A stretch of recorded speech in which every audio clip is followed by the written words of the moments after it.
right, mic check. Can you hear me? Anybody who's out there, put a 1 in the chat. I'm going to check it on my side. All right, mic check.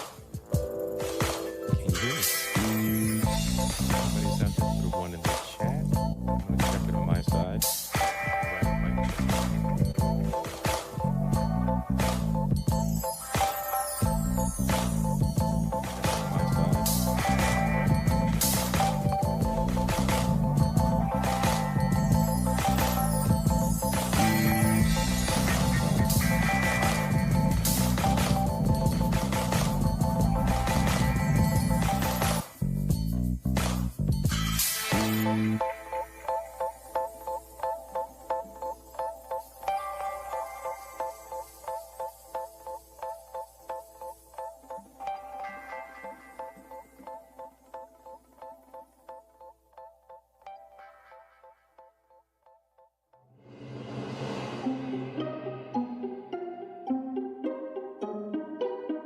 I'm checking the mic again, making sure there's no echo.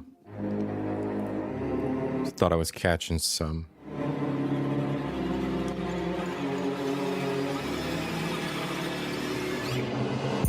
Just thought I was catching some.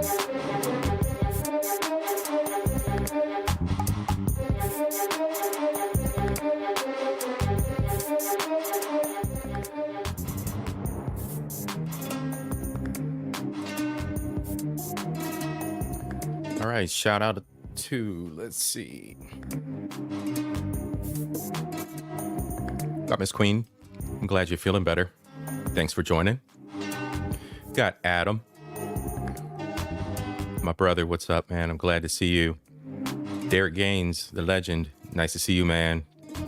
Let's do this right here. Tonight's Valentine's Day. So happy Love Day to everybody. We're going to do a little bit of a Valentine's Day anti-special? I don't know. Event session. And that's what they all are on Wednesdays.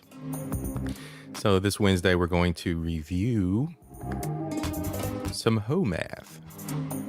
Shout out to @Homath. He's got a pretty interesting YouTube page.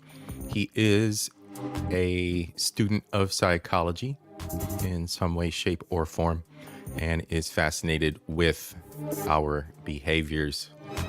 So it's going to be a fun ride. I've got 3 videos planned this evening. They're the shorter of his library.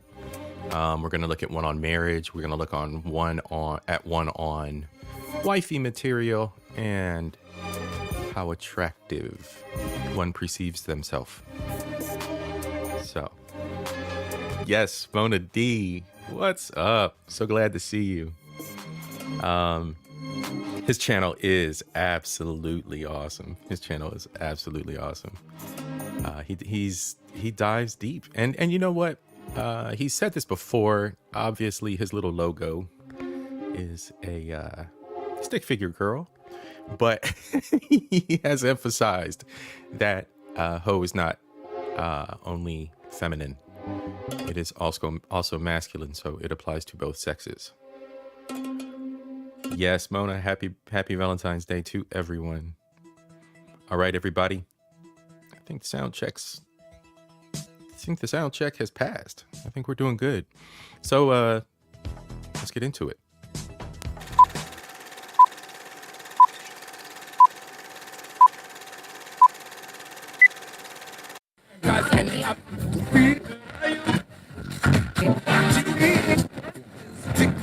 This is a certified hood classic.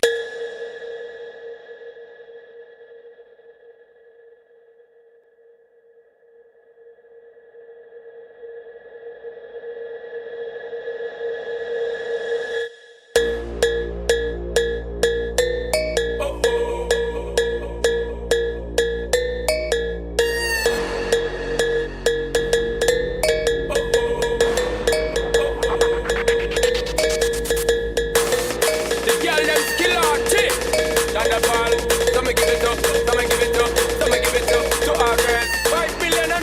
one to pray. Baby girl, I'm a girl, stand up and say, well, woman, the way the time cold, I wanna be keeping you warm. I got the right temperature to shelter you from the storm.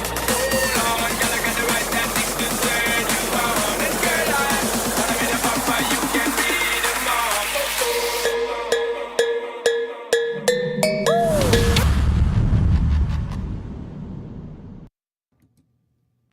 All right, welcome to the show, everybody. Sakafet, Sakafet, what's up to all my beautiful people from around all corners of the world? Thanks for joining. It looks like we got some new members in the chat. Almond Eyes, I see you out there. Thanks for joining. Bronze Flat, Power God, my brother, how are you? So we got quite the little audience out here this evening. I want to welcome everybody to Culture Invasion, Culture, Knowledge, and Entertainment. We got the Valentine's Day vent session tonight. So, and you don't hear echo? Excellent, excellent. So yes, the Valentine's Day vent session tonight. So we're gonna look over some. We're gonna review some math. We're gonna check if the math checks out. I think there's some good math out here. And then what we're gonna do is we're gonna look at three shorter videos of his. I'm not going to go into the deeper psychological discussions that he has, such as about psychological levels or the zones of relationships. I have an ace in my pocket, and I'm not going to tell you what it is, but I'm going to tell you what it is. You know me. Got a friend that will be joining the podcast soon, just to hang out and discuss some of the facets of psychology. And we might do a react or two. So he is a professional psychologist also. So we got some licensed folks out here that we'll be bringing to Culture Invasion. So look out for those in the future. It'll probably be on one of these vent sessions. If not, it will be on a special, either live or a pre-record. So, you know, there's, of course, all the options available. Yeah, he's a psych. I thought somebody said he was a mathematician. He's a psych. Let's get into it. 1 second here. All right, so this is his page at Home Math on YouTube. Feel free to browse, check him out. Again, he talks about what he knows best. He's a guy, right? But there's just a couple videos here. There's one called Zones. Zones, relationship zones chart, version 3. How attractive are you? Levels of thinking. This is the basic version. This is a 26-minute video. So that's like a whole damn class, right? I didn't want to do that tonight. I did not want to do that one tonight. So we will do that in a future episode. Maybe I'll have a guest for it. Anyway.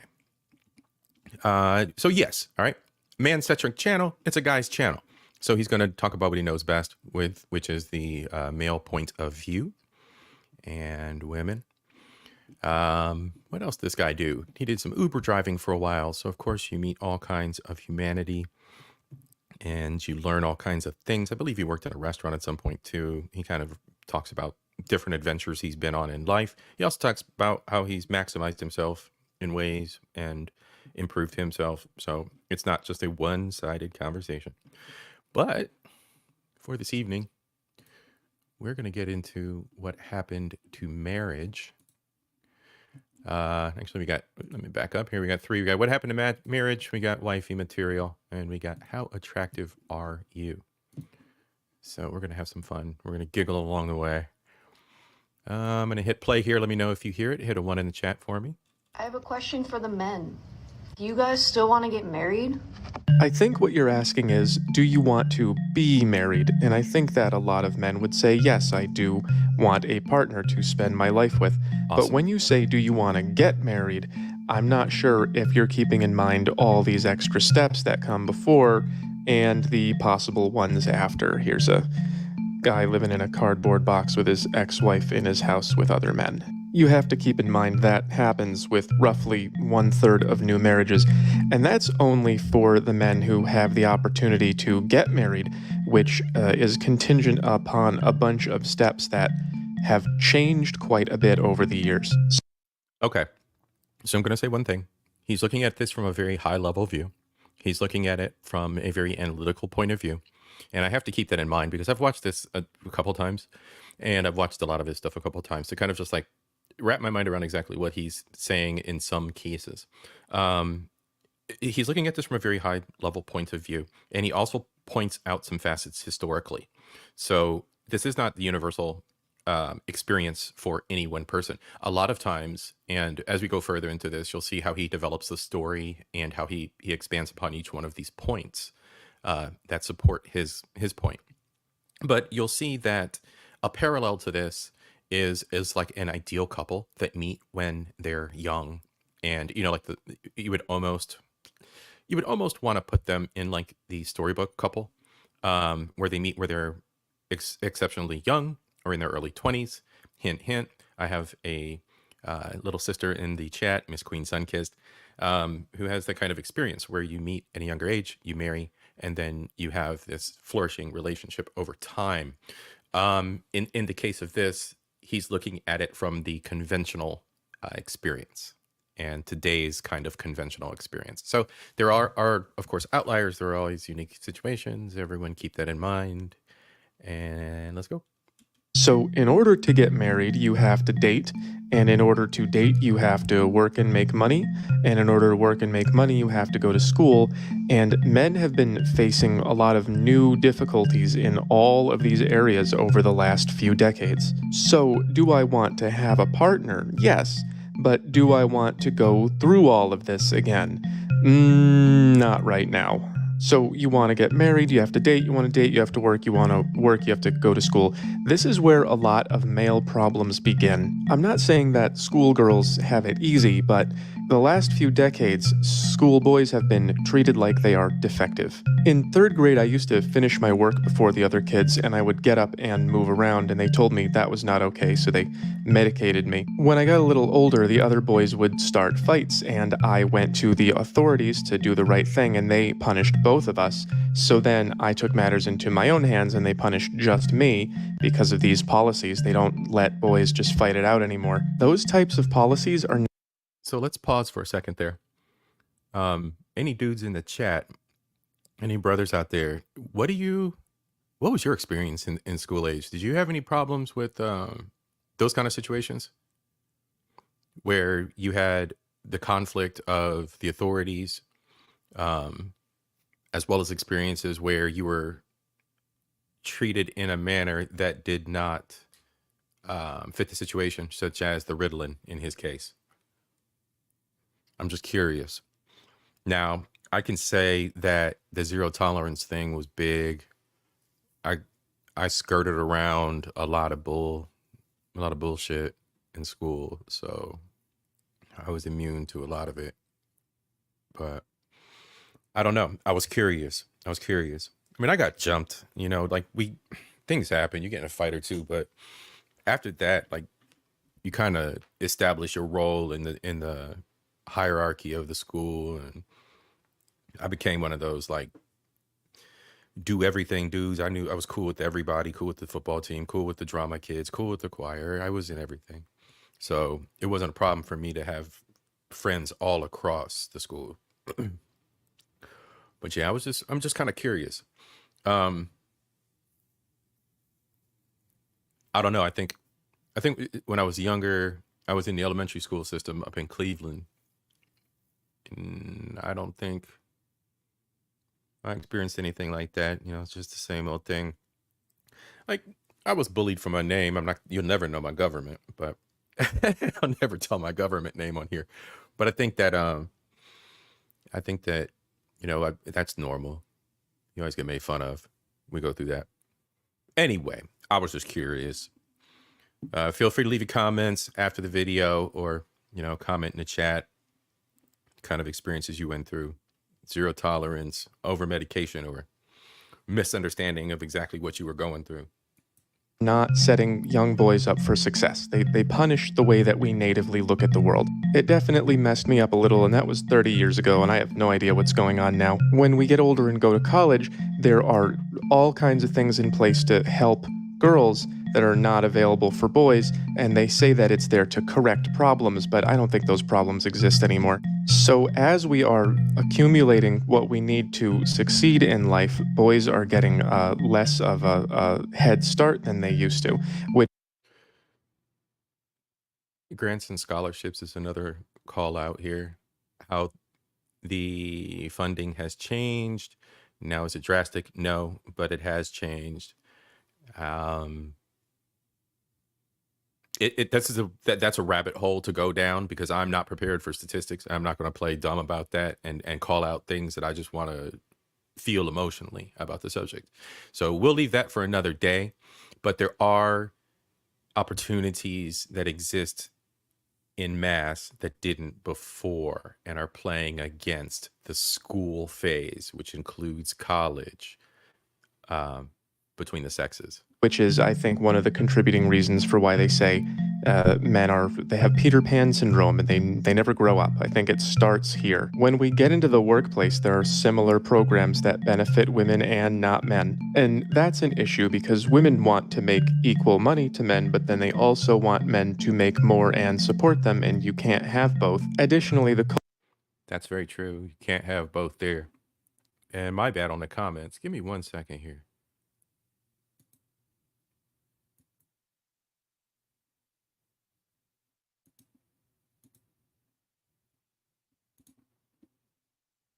I see your comment down there, Adam. Wasn't anything major. I learned to keep my mouth shut. I just stick to myself. I have 0 friends from my high school class. I hear that. I do have a select few.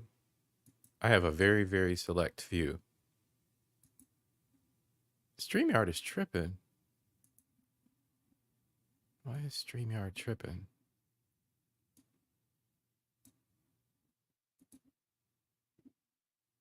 This is the weirdest thing. It won't let me post my comments.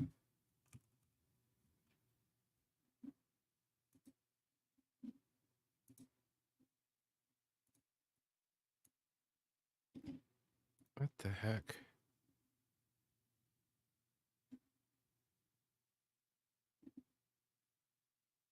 This is the weirdest thing. I'm in StreamYard and it's telling me that that my stream is private. This is weird. So I can't post comments that people are leaving.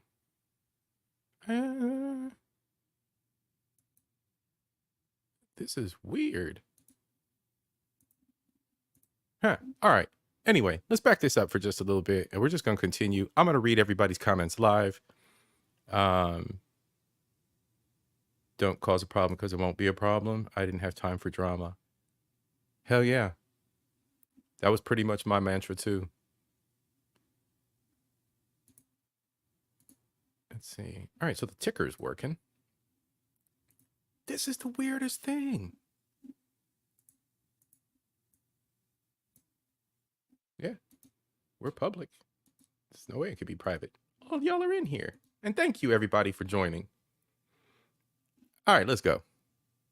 I backed it up just a little bit. women want to make equal money to men, but then they also want men to make more and support them, and you can't have both. Additionally, the culture has become very inhospitable towards men, and again, the way that men communicate and behave. And I don't know if you've noticed, but the economy is getting pretty bad, and even All right, so I'm going to stop him right there. I can honestly say that I in the white collar world at certain points in my career when the DEI cancel culture, Me Too whole thing set off, there was definitely a bad vibe around my office, around offices. And it's not that to say that anything was happening or anybody was guilty of anything, but the general energy within the workplace was rattled, was absolutely rattled. And there really was no reason for it to be. but I do know cases where there are definitely people walking on eggshells with other individuals, and I myself had an experience with a female that was not pleasant because of her personality issues, and I felt like I was walking on eggshells every time we had interactions, and man, they were pushing all the DEI and everything very, very, very, very heavy. It got to the point where I got paranoid, like she was trying to back me into a corner and have me called out for something, or have me pulled up on some kind of harassment, not necessarily in a sexual manner, but maybe in like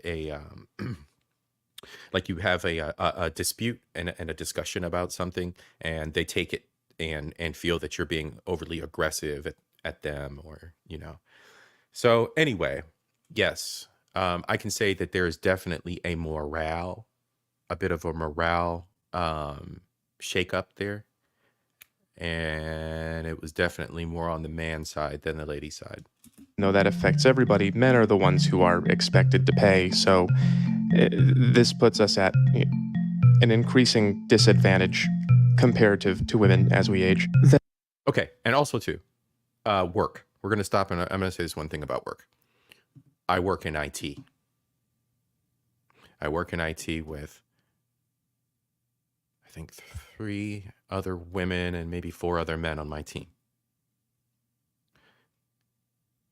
The women on my team are more seasoned. They do the same exact job I do. They have been there longer than me. They have been in the field longer than me. Fucking guess what? Guess what? They get paid more than me. I've been in the same field. I don't have the same exact experience. I don't have the longevity in the industry that they do. I haven't been in the industry as long, obviously, because age plays a factor here. These are people that are, 15 years my senior. And I get paid commensurate with my skills. I get paid less. All right?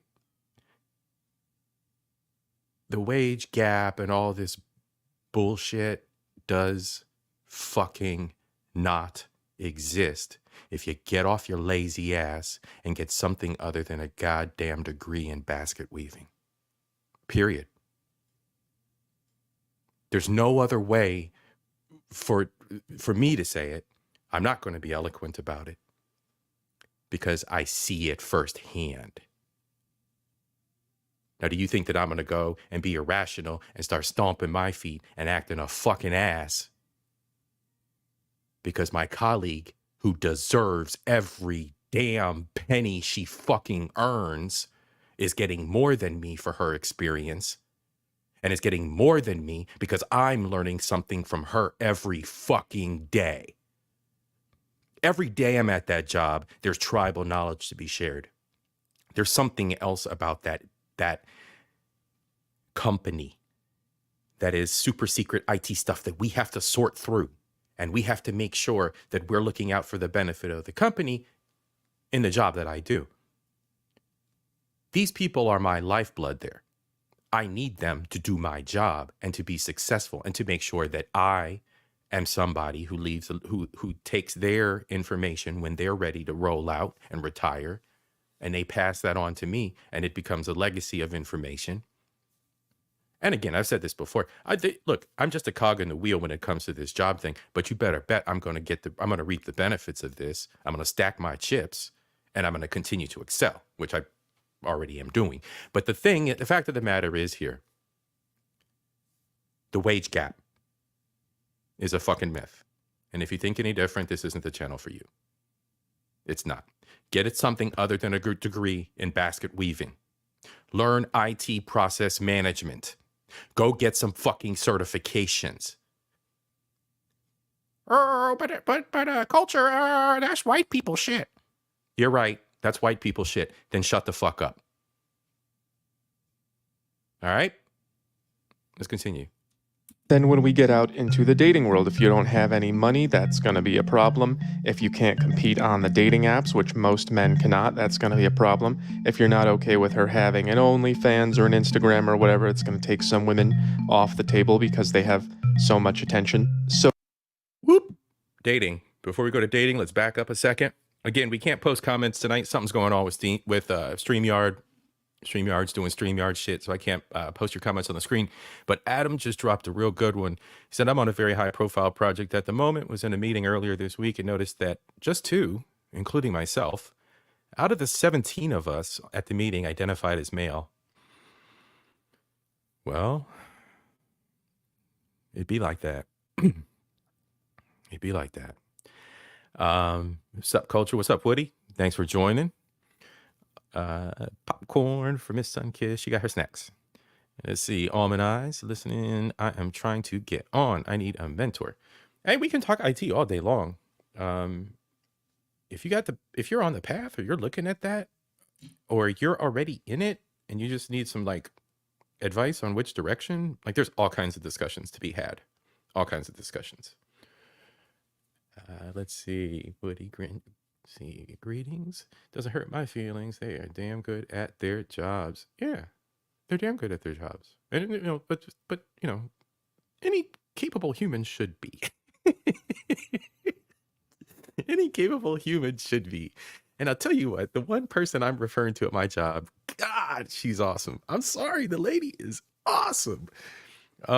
She knows her shit, and you can't in IT, that knowledge is just invaluable. You need it. You need to know that this system did this 5 years ago and the whole company went down and today they're trying to upgrade it. Well, we might want to be alarmed about this sort of thing. So, there's these legacy pieces of information that, and not only in the workplace, but out in society, out within our families. We talk about it. We see it all the time. Mona, you talk about it all the time. The fact, Almond Eyes, you do too. The fact that these individuals, these parents, don't share with their children and pass down the knowledge that they should. The fact that their curriculums are not built to teach the children the things that they should. Kids are always the focus, right? All our children are going into STEM. My daughter wants to be a veterinarian, and both sons are going into engineering. We are not paying for basket weaving. You know what? That is where it's at. Let's get these applause going. Mona D and the Mona D tribe. Yes, absolutely. Absolutely. I love it. All right, we're getting into the dating. I'm chitter-chatting too much. Let's go back just a little bit. If you can't compete on the dating apps, which most men cannot, that's going to be a problem. If you're not okay with her having an OnlyFans or an Instagram or whatever, it's going to take some women off the table because they have so much attention. So a lot of men are playing catch up at this point in life when that didn't used to be the case. So our parents and grandparents did not have any of these problems. They just sort of grew up, got jobs, and married whoever was nearby. Have you ever thought of it like, would your mother have married your father if she had Tinder? Would she have chosen him? All right, I'm going to pause it there because that is a great question.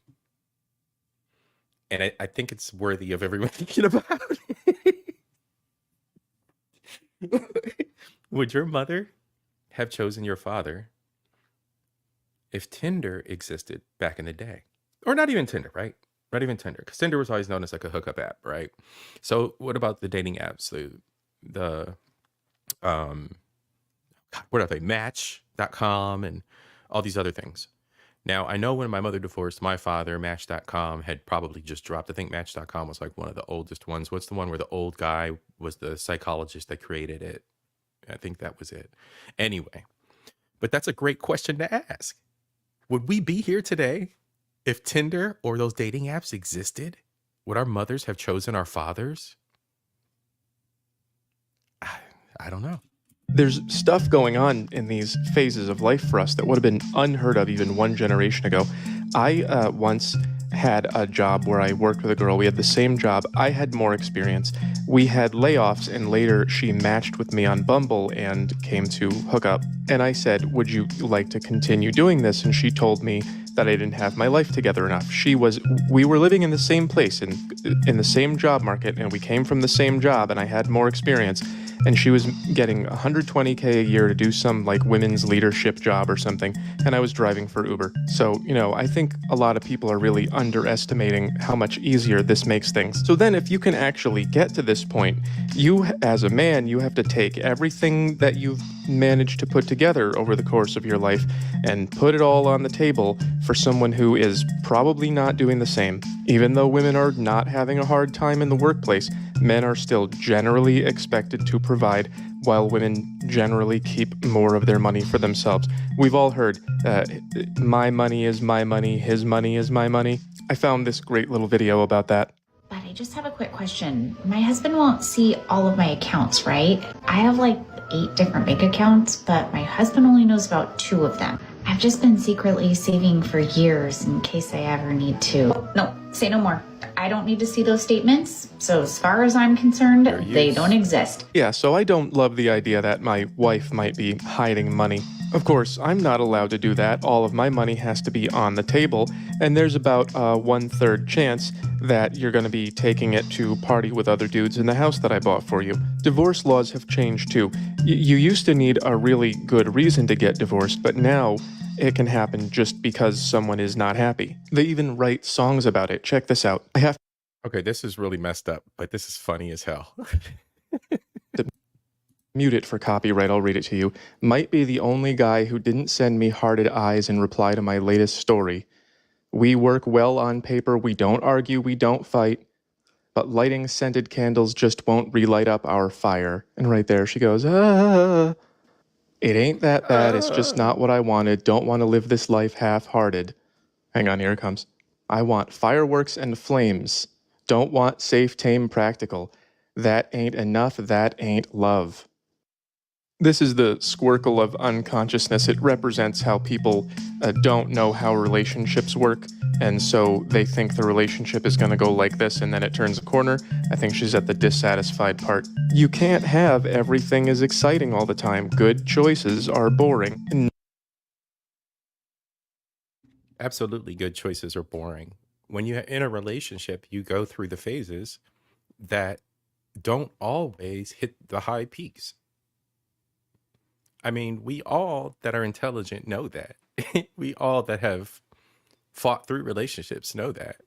No relationships are going to be fun the whole time. Exactly. They're all going to have spots where there's no fire. But she don't want safe, tame, practical. That ain't enough. That's not even love. Look how passionate she is about dumping her husband. That's real. I can spot a faker. And she even sings about other men giving her googly eyes on her Instagram stories. So this girl is what I would call an excitement chaser. She starts out her new relationships excited, and over time gets bored when they're not chaotic. And then by the time we notice she's bored, she's already got a new guy lined up. All right. So, personal story. I've dated people like this, and like as soon as like the next guy steps up and he says or does something attractive, it's like squirrel. And they're just done. They're done. And this has pretty nasty effects on us. So your relationship satisfaction is going to change over time, but your stability is not supposed to. That's what marriage is. That's what it's for. Even when you start feeling like things are not as fun, you have to remember that commitments are what gets you through the swings. I actually have a little theory that this takes about a year. Obviously, we get up and go to sleep with the sun, and women have changes in their hormones and emotions with the moon, and I think that a year is the amount of time that it takes to find somebody and have that strong emotional connection, get pregnant, and have a child. It's about 1 year altogether. And this girl is making a spiritual experience out of a biological process, and she's allowed to end the marriage over it. So it's not that I don't want a partner, it's just that a lot of us don't have what we need to build. Okay, before he goes into this part, before he goes into the closing, do you guys agree? I don't know. Comment, leave a comment after the video. Do you agree? Do you agree with his assessment though? Let's go back right here. So he mentioned, meeting within a 1 year's time, meeting someone and deciding that they're the one. Do you think that that's an accurate assessment? I would have to say my longest, most successful relationship, even though even though it ended, but my longest relationship, I would say, that taught me the most. We probably should have got married in the first year or two. But time showed what things would have been in the end. So anyway, About 1 year altogether. And this girl is making a spiritual experience out of a biological process, and she's allowed to end the marriage over it. So it's not that I don't want a partner, it's just that a lot of us don't have what we need to build a partner. ooh, that's a good observation. First date on a full moon and you get the Ross version of your partner. Everybody goes crazy on a full moon. Partnership, and even if we get it, it could fall apart immediately. She could squircle herself into believing it's not love and have a phone in her pocket with 1,400 horny guys on it, and then I end up here. So what you've done by fighting for equality is you've basically said, hey, you want to play a game of chess? I get all queens though. Hey, where are you going? Do you guys still want to get married? Like, is that still a thing? I hope this all made it clear why it's less of a thing. All right. Again, that's home math. This is what happened to marriage. This dropped like what, a couple weeks ago? Yeah, 3 weeks ago. I agree to a degree. I reset where I am with my dating life right now, and I'm definitely back to concentrating on career and personal ventures. So I'm not making dating a priority. But for me, not doing that also was cause for me to look at marriage and everything surrounding that, the courtship, the romance leading up to it. And when it comes to this video, I'm going to have to say that assessment almost matches what I'm looking at here. Where I'm at with my finances, where I'm at with what I've built. It's getting better. Definitely getting better. But what I've built so far,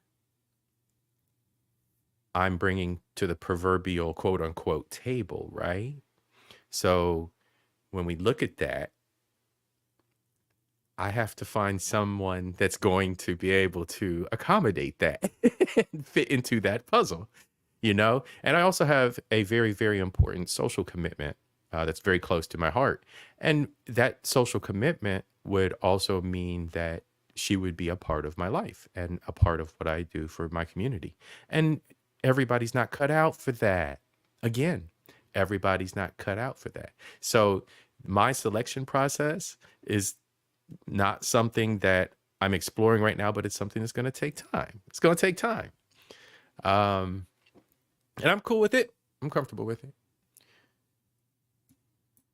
Wifey material. This is one, again, another of his explorations. This one's a shorty. This is 5 minutes. Let's get into it. And again, these are all subjective. So, Long shorts. Wifey material. There is a mystery zone in human consciousness where something is happening and it's very obvious, but it can be denied using tricky language. Here's how to get around that. I don't know about wifey material, but No, because wifey material doesn't define what you're wearing. It's the type of person that you are. This is one of the dumbest conversations taking place in the Western world. This girl says that what you wear doesn't define whether you're wifey material. So to break that down using the integral map, what she's saying is that my choices don't define me. How I feel about myself defines me. uh-oh. And that is not correct. All of these things define you. Again, what men value in women is your body for reproduction purposes, your Yes. personality for what your behavior is going to add to our lives, Yes. and then we subtract your likelihood to get pregnant from someone else. And there's other details, they're just not that important. Yes. This one, however, is really, really important. And that's something a lot of women don't seem to get. It doesn't matter what you have here and here. If That's right. One of the most important things, if not the most important, pardon me, is the likelihood that the woman that we are married to or involved with is going to get pregnant by another man or be involved with another man, right? That's always in the back of our minds. It's just, it's our woman. There's no, there's no two ways about it. Good men, right? Good men. So the thing is, this one time in band camp, I was dating a lady, and this lady decided that she was going to go to a body painting festival or thing, whatever. And she was going to get body painted by local Pookie and Ray Ray, who are hosting the body painting affair for Team Twerk Columbus, pretty much. She belonged to the streets, pretty much, right? And the funny fact about it is, one millennia later, like years later down the road, one of the dudes that was at the show, she wound up as her new boyfriend. She wound up with. It's bad news, fellas. Be on the lookout for that good wifey material. So let's see. Queen's in here. Back up. Almond eyes. Making sad faces. Don't make sad faces, almond eyes. And we got Miss Queen research. Not wifey material. Yes, wifey material. She said, "Oh wow, y'all are cray cray." And she said, "That sounds like a bad idea." Yeah, the body painting deal was a bad idea. It was a bad idea. And almond eyes. Well, I'm wifey material. There's a chance of me getting pregnant by another man. I hear it. there's a significant chance that at some point you're going to have a different dude's baby in your body, you have negative value to us. I might have to change this to a multiplier.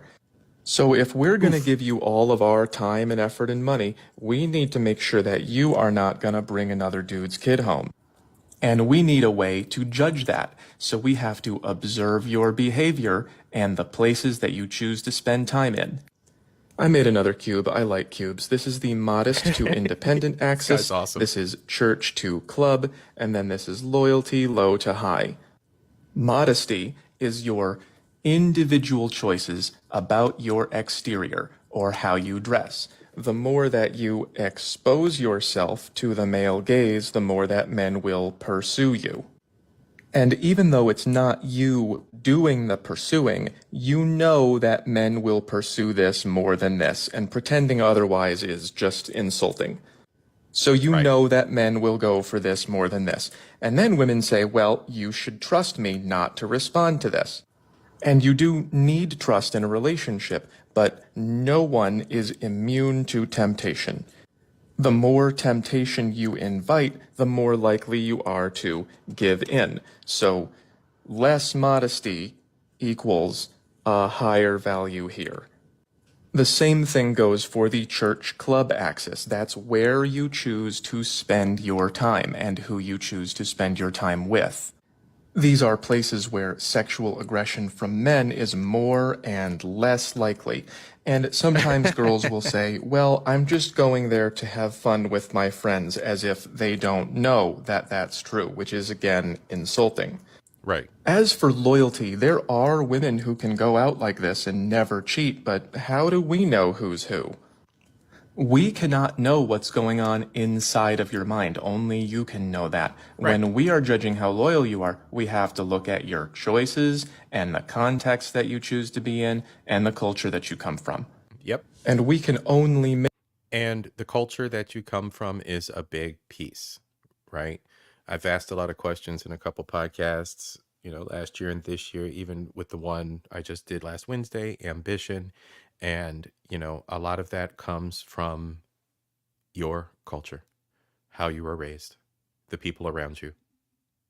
So if it's twerk team and you're going out with twerk team, chances are you're going to be twerking. It's just a fact. make that judgment by observing your behavior. So more likely to cheat is this box in the bottom rear left. And then least likely to cheat is up here. This is the wife box. Again, this girl says that your clothes don't define whether you're wife material. It's what kind of a person you are. But what kind of person you are is the choices that you make. We have no way to judge you other than your choices. That's what we can see. Women are not stupid. It is not realistic that they don't know that they're inviting attention when they dress like this. So if you make choices that maximize this in your life, then we have to judge you by it. And you don't get to say, I am wife material. Ignore my behavior.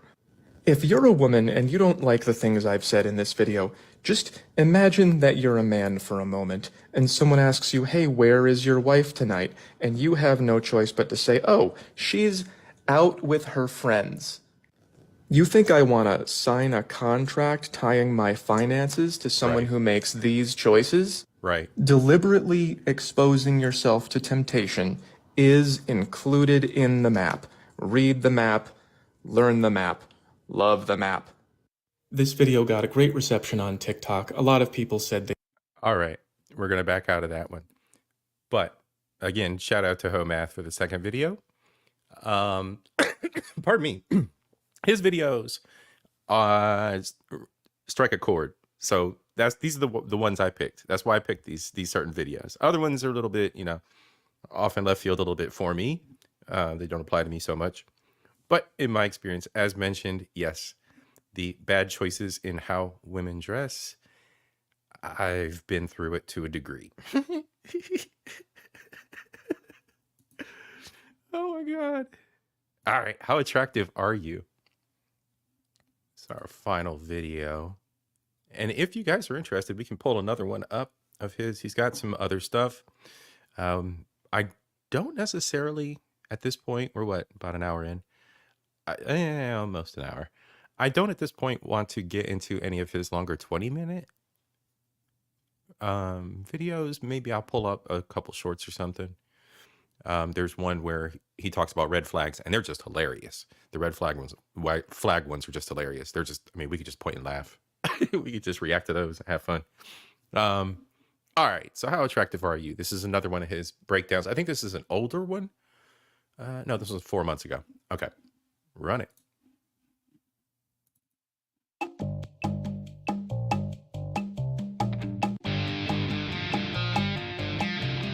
How do I know how attractive I am? It's the #1 question I get since starting the channel. I'm going to give you 2 rules to find out, but first let me explain. This is my how attractive diagram. It's new. I included a guy and a girl evaluating themselves and each other according to the standard female delusion chart. It's based on examples of relationships and the power dynamics that structure them, so you can get a sense of how people assess their own value and trade it with others. Basically, what is this person giving to their partner or target partner, and what are they getting in return? Bro said the standard female delusion chart. Did y'all catch that? I'm sorry, females. I'm sorry, sisters in the chat. I'm sorry, ladies. This is what I think we should all be shooting for, perfect 50-50, But let's and see what he's also got to say. admitting that we are average. I included the attractiveness bell curve with the not people zone built in. That is why most guys don't get attention. That's why there's a second average here. That's Ryan Gosling. That's the average of the men that count as people. I included the ways that we evaluate each other. There are things that everyone likes or doesn't like. There are things that people usually like and don't like. And then there are personal preferences, and then a reminder of how to use them. And finally, a reminder that not everyone has the same opinion. I've gotten this from up here, and I have gotten this from down here. I depicted a variety of relationships. This is an Elon Musk, Andrew Tate type situation. He has a lot of money and power, and so he doesn't have to put in much effort. Here's an example from an old video I made. She doesn't want none of that unless you're attractive. She says, don't catcall me unless you're a 7, by which she means 9. This is a relationship I was in. That is a picture of me when I was good. I spent some time with somebody who I liked, but there was a large attractiveness difference, and so she tolerated a lot from me. Here again is what most people should be shooting for, on the same level, each putting in half. Here's another example from my TikTok. He was in a relationship with someone who wasn't putting in anything. As you can see, it does not matter how hard he works, she wasn't ever going to change. And Been there, finally, done at the that. bottom, I have a reminder that it doesn't always have to be 50-50. As long as everyone is happy with the situation, somebody who is maybe of a little lower value can put in more, and someone else of a little higher value can put in less, and it can work out. You can do something like this if you're okay with it, and if you're not okay with doing something like this, then you have to just not do it anymore. So Right. basically, this would be what someone perceives about their value and then how much work they're willing to put in for what they perceive about their partner's value. Sometimes people will say something like, All right. Are y'all following along so far? All right. Yeah. Nod your head. Everybody's nodding. All right. Good to go. Let's continue. Um, so I've dated across the spectrum. So I've dated up, I've dated down. And I found that yes, probably the women that I've dated that were,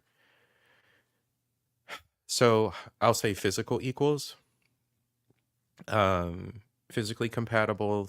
You know, we matched in appearance and everything, and we matched in intellect, but we were at different places in our lives to where it just didn't work out. It just didn't work out. There were just completely different visions there. But otherwise, yeah, the physicality thing, meh. Yeah, we were fine. I know a guy who's a 2 who has a girl that's a 9, and that's not true. It's just that she perceives something in him that equalizes the value transfer. So people Yeah. don't have a value, they have a perceived value, and everyone perceives it differently, and how attractive you are is the average of how you are perceived.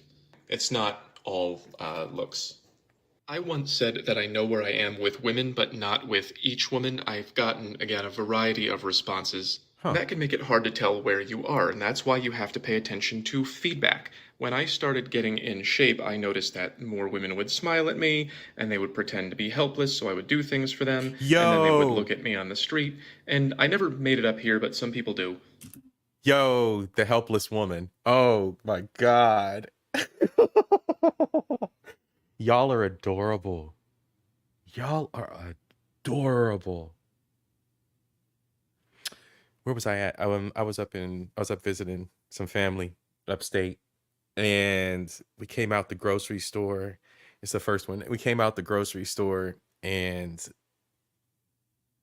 my uncle and I were hanging out, putting groceries in the back of the car. And as I reached for the cart to push it, I pulled the soda out and like turned around, and this woman was getting into her truck. She wasn't bad looking, you know. She was about my age, I would imagine, which is mid-40s. And she wanted to go into the deepest conversation about the pack of ginger ale I was holding and the company, and did we know that the company had been around for this, that, and the other, and did we respect the effort and acknowledgement, but I have never given them the time.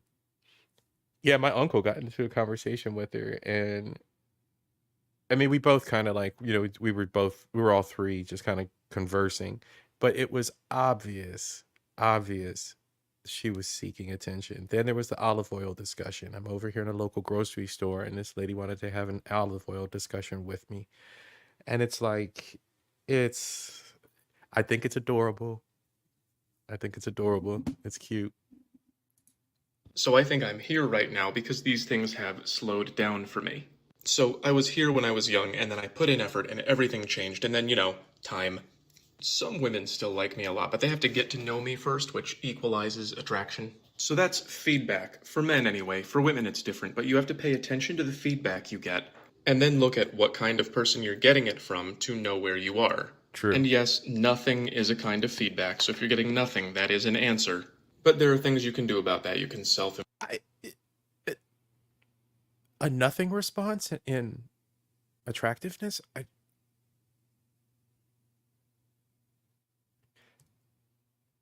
Maybe how do I look? From your family. Maybe from the family I've gotten that kind of response. But not from ladies. Ladies. improve, and you can get to know people. A lot of guys just go after strange women forever, and they're like, why is it not working? It's because you're here when they don't know you, and you're here when they do know you. So once you get your feedback, identify who you're getting it from. When I got these looks on the street, they were from women in this range, which fits this model. And when I asked women for a number, they told me 8. It all kind of fit together. Let's talk about why this is difficult. Talking about attraction is emotional. Some people just don't see the feedback, some people don't want to admit that they're average, and some people are just delusional. You can say you're a 10 until you believe it, but you cannot say you're a 10 until I believe it. Scale of 1 to 10. A fat fucking 10. In the early days of my channel, a month ago, I gave a lot of women ratings. They got a lot of views, especially when I was mean. Women volunteered to be complimented and insulted. It makes you look like a whore. I got reported for gender-based violence and bullying, even though they volunteered. This guy thought 10 was too high for a literal model. Here's what he looks like. So people see the world a little bit distorted. That's why I made this. Ryan Gosling being attractive is Hollywood propaganda. She then says that he's average, by which she means this. I found a bunch of videos like this. For every one decent looking man, there's like 50 hot girls. Like, it's ridiculous. Are you on Tinder here? Yes. It's disgusting. I try to get around these distortions, but not everyone will. That's why you need this. Some people say attraction is subjective, but there are some things we all like or don't like, and some things we usually like or don't like, so it's only part subjective. And the way people perceive you is not all about looks, it's about many things, which is also sometimes very personal. For example, you would not believe this, but some people do not want an angry mommy girlfriend. When was that the last time? That's Alex Pierce. She's known for her angry ranting. Some people love it. She's very polarizing. That would be a personal preference. Yeah, she's a personal preference. Also, different people value different things differently. I would rather have a 10 here and a 5 here than the other way around. All right, so that's facts. I would much rather have a woman who's a complete knock it out the park 10 in personality and be a 5 in looks than anything else, than the other way around. Yep. Absolutely. So, judge by universal and usual preferences and not personal ones.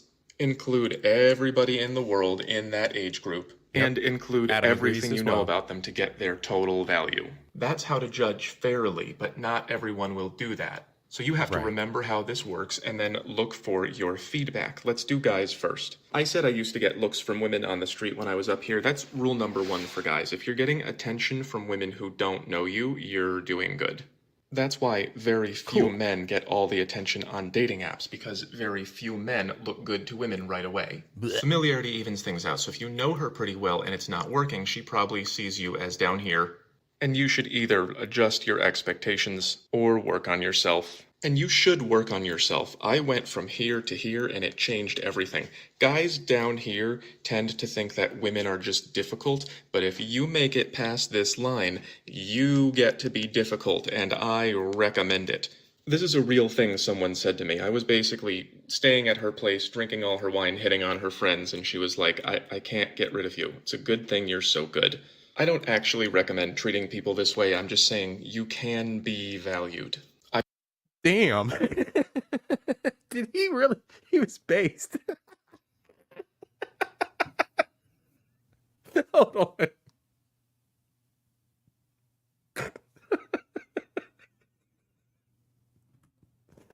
on.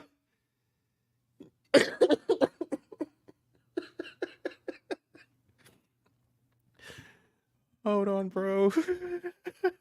He said, all right, hold on. Wine hitting on her friends and Hold on. here tend to think that women are just difficult, but if you make it past this line, you get to be difficult, and I recommend it. This is a real thing someone said to me. I was basically staying at her place, drinking all her wine, hitting on her friends, and she was like, I can't get rid of you. It's a good thing you're so good. What? I don't actually recommend treating people this way. I'm just saying you can be valued. I will show you how to work on yourself in a video called Self-Maximize coming up. Basically, do this first, find out who likes it, do this next, and try to end up here. Okay, now let's do women. Okay, wait. Wait, gentlemen, he just told you the secret. All right, he finished off the gentleman topic, and now he's going to talk about the ladies. This video is not much longer, so all right, guys, let's write down your notes. Get your pencils ready, gents. We're gonna rewind here just a little bit. We're gonna go back to the wine girl. Damn, he dogged her so bad. I'm sorry. That's not funny. That's not funny. It's not. It's very sad. I'm just saying, you can be valued. I will show you how to work on yourself in a video called Self-Maximize coming up. Basically, do this first. Self-maximize. Find out who likes it. Do this. Self-maximize. Find out which ladies like that you've self-maximized, gents. All right? Hit the gym. Change your diet. All right? Work on your personality. Get some conversation behind you. They call that game. We all know that story. Have some swagger, some charisma. All right? Then once you find that lady that's interested in what you got, you make a presentable investment. You get rid of all the other broads in your phone because you know you're going to have your swagger up. So you got to get rid of all the other ones, the ones that be chasing your ankles.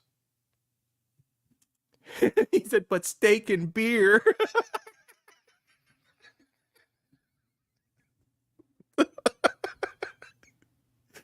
He said, I can't give up the habits. Next and try to end up here. Okay, so then you got to end up in the Prince Charming zone, gents. The Prince Charming zone. That's where you get married. That's where you hit it off. So you can't be the one where she's settling, as Messy Michonne says. All right. And you don't want her to have the ick or be a gold digger. You don't want to be in a situationship.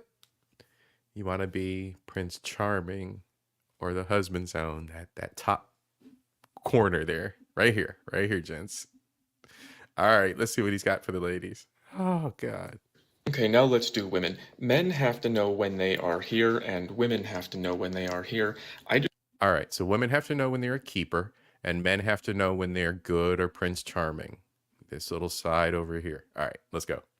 Just told men that if you're getting attention from women that you don't know, then you're doing pretty well. Some women think this is true about them too. It is not. This girl is bragging that 108 people are interested in her. She probably thinks they all feel this way. They don't. A lot of men, including me, will give attention to women who we judge as being anywhere from here to here. If I think you're a 4, I probably wouldn't put you higher than here, but I might put you here. Yeah. You have to know who feels this way about you and who doesn't, and this is how you know. You can't listen to what they say. They'll say anything. You cannot pick who you like and make him keep you. We do not work that way. Nope. You have to find out who wants to keep you and pick your favorite one. If you start with this, then you're not filtering out the guys who will make you end up here. Your level is the best guy who will commit. Not the best one in your inbox. Absolutely. A lot of women hate that advice. They say, I'm not going to settle for less. And that's okay as long as you realize. Oh my God, he said it. I didn't even realize he was going to say it.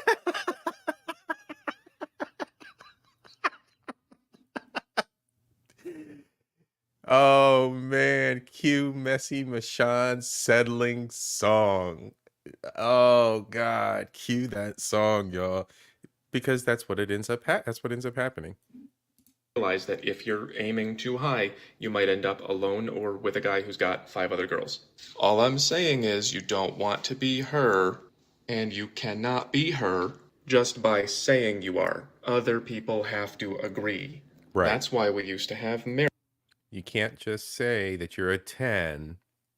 Other people have to agree that you're a 10. My delusional friends. It was proof of commitment and not just saying it. So you can tell who likes you by how much he's investing in you. That's time, money, energy, commitment. How much does he want to have a public relationship? How much does he... Yeah, do you want to be seen in public with the woman? Like I mentioned before with one of the previous videos. I have a community position. I have a community position. I have a position in the community out here, and I'm not going to bring some scallywag thought monster, thought pocket around my community friends and brothers. I'm not doing that. I'm not bringing some thought pocket around my people. I'm not bringing a thought pocket around my family.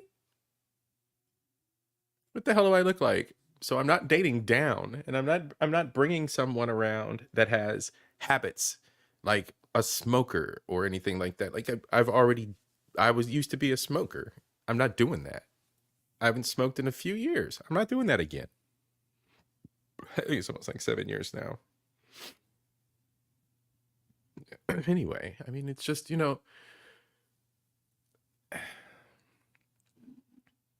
I've dated all over the spectrum in looks, but there are other things that, are delusional, and you can't sacrifice. You want to show you off. How fast does he give up other women for you? If he's not giving you those things, he Right. probably won't. So for men, you're looking at what kind of woman is giving you signs of.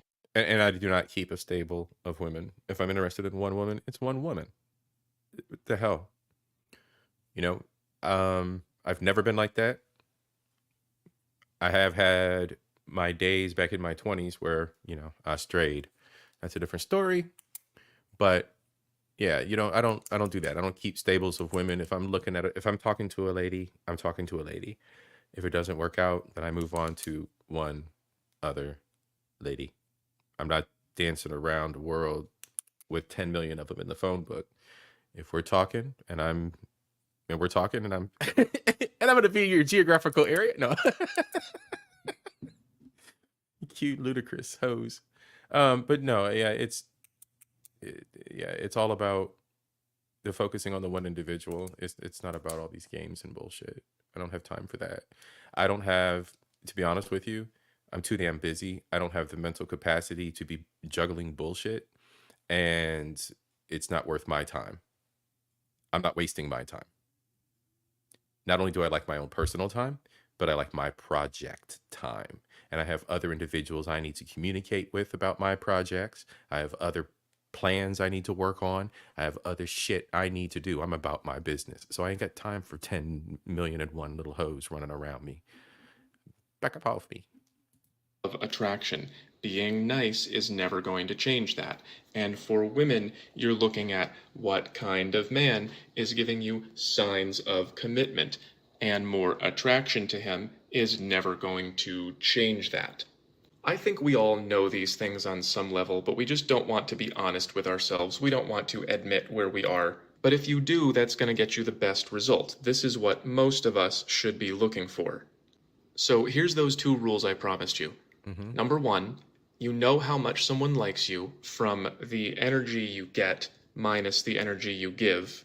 Don't expect that to change. And number 2, you know how attractive you are by looking at what kind of person gives you about the same as what they take. So don't give people energy that they don't give back, and then pick from whoever is left. If you enjoyed this video, there's about 1 million ways to support me. Now, I don't know if anybody caught on to that, but when he said, don't pick somebody who doesn't give you the same energy back, he was talking to the girls. He was talking to the women, because this poor soul.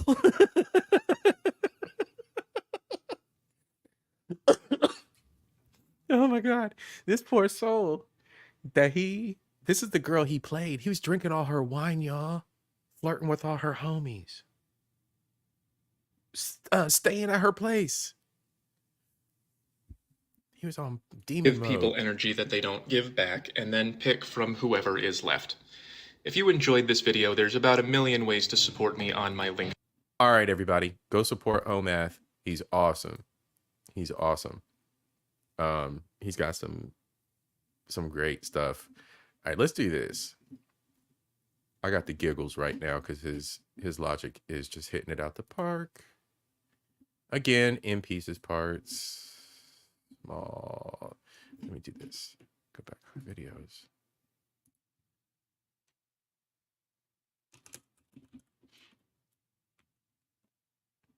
These are freaking hilarious. God forgive me. These are hilarious. 3, 4, 5.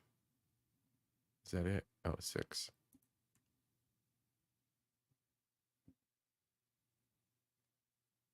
All right, red flags. You wouldn't be able to work with me. This video made the rounds. Hold on. Was rejected by a matchmaker this week. You wouldn't be able to work with me. This video made the rounds a few weeks ago. This woman basically went to a matchmaker. Bro, she went to a dating roach, and the dating roach told her that she couldn't fuck with her. Just wait. And he never mind. Just wait. We got what I heard, 6 of these. 2 of them. 2 of these episodes have 2 different subjects involved, 2 different subjects combined. So this is 1 and 2. Then I think like 4 and 5 are together. So we just got 4 videos to watch. But and then we'll get out of here this evening. But yeah, okay, let's go in and watch this neurotic weird one. To be matched, and then the matchmaker told her, I will not be able to work with you because of the way that you are. She then responded by not learning from her feedback and deciding that everyone had wronged her. This makes her the perfect opener for my red flag series, where I will detail red flags in both men and women, mostly women. See Blaze chatting out here now. Playing with the person's heart is very dangerous. That can send you to the grave in our feature. Right, bro. Be smart, but more importantly, have some goddamn humanity. Yeah. Humility, humanity, both. Like, God, bro. Have some respect for yourself and the other individual. Because you gotta go with what you know. So, red flag number 1 is intransigence, which looks like this. It basically means not changing your mind when you should. Here's what she said. I told her what I was looking for. I also told her I was looking for a man who was also a leader because I don't want to always be the leader.